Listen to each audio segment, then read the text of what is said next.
You know, sometimes the best advice for solving our biggest problems doesn't come from a business book or a famous guru. What if I told you it comes from a thief, a chef, and a king? Today, we're diving into some modern fables to pull out some really surprising lessons on how to win, especially when the odds are stacked against you. Yeah, I know, it sounds like the beginning of a bad joke, right? But the answer is actually a super powerful playbook for tackling just about any challenge. We're about to see exactly why being clever is almost always way more effective than just using brute force. All right, so let's meet our heroes. Now, these aren't your typical kings or generals leading armies. Nope, they're pretty ordinary people. Well, except for maybe the thief. And they are all facing situations that seem absolutely, completely impossible to get out of. What's so cool about this lineup is that their main weapon isn't strength, it's their brain. First up, we've got Bunty, a thief whose love of food lands him in prison. But, plot twist, it's also the key to his escape. Then you have Arjun and Mittu, two restaurant owners whose rivalry is about to destroy everything they've built. And finally, there's Kishan, a poor scholar who has to outsmart a king to save his family's future. So, let's kick things off with Bunty the Thief, because his story is it's a total masterclass in how to outsmart a super rigid system from the inside. He's not just breaking out of jail, he's literally turning the prison's own routine into his personal escape plan. The genius here is just how meticulous his plan is. First, he uses his cooking skills to make himself the one person they can't live without, the prison chef. That gets him trust and access. Then, he creates the perfect cover story. The super loud noise of grinding his secret spices masks the sound of him digging. He finds a weak spot, the soft kitchen floor, and uses the most ridiculous tool you can imagine, a ladle, to start a tunnel. And the final beautiful move? He uses the warden's own birthday party as the ultimate distraction. And this is where he plays a brilliant mind game. I mean, how do you get rid of huge piles of dirt without anyone noticing? Easy. You just tell the guards it's potato peels for the garden. He does this 10 times a day, right under their noses. He's using their own assumptions against them. It's just genius.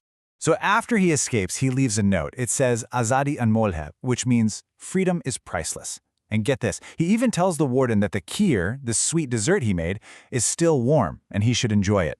It just perfectly captures who he is, part chef, part trickster, and 100% driven by that desire to be free. Okay, so from a high-security prison, we're going to pivot to a small village where a totally different kind of fight is going down. This next story is all about the clash between tradition and modernity, and it's being fought over something we can all relate to: good food. So on one side, you have Mithu's Daba. It's the heart and soul of the community, serving that traditional food everyone grew up with and loves. But let's just say hygiene isn't its strong suit. On the other side is Arjun's brand new restaurant. It's sparkling clean, modern, and serves things like pizza and pasta. But it just doesn't have that village soul, you know? And they see each other as enemies in a winner-take-all fight.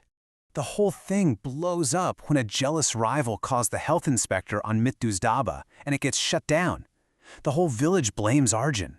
But right out of that chaos, the real solution appears. The village elder basically points out the obvious. Hey, you guys don't have to be enemies. The answer isn't for one to win and one to lose. It's synthesis. They need to merge Arjun's modern hygiene with Mithu's classic beloved recipes.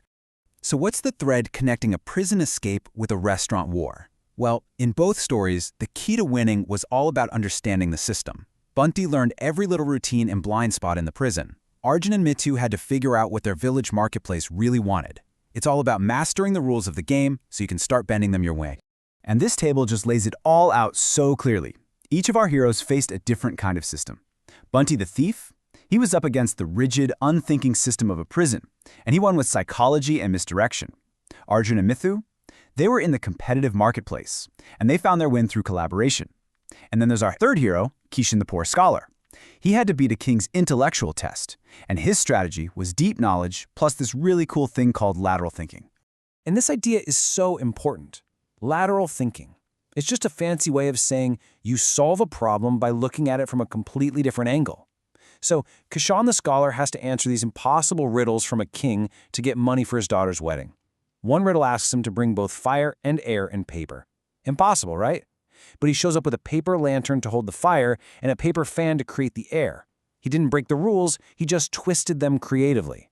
It's the exact same thing Bunty did with his spices and potato peels.